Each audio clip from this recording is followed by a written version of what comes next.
Wanasiasa wanapenda raia wawe na hofu ya Mungu.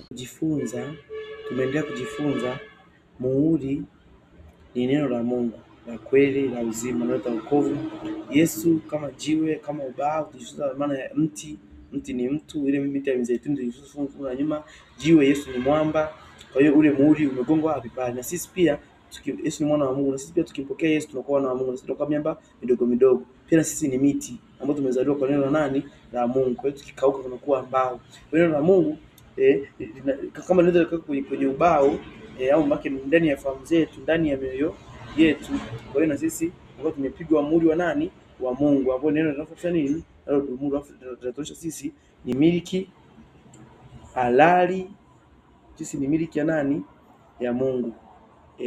Kwa hiyo tuna uhalali kabisa wa kwenda mbinguni kuurithi uzima wa nini?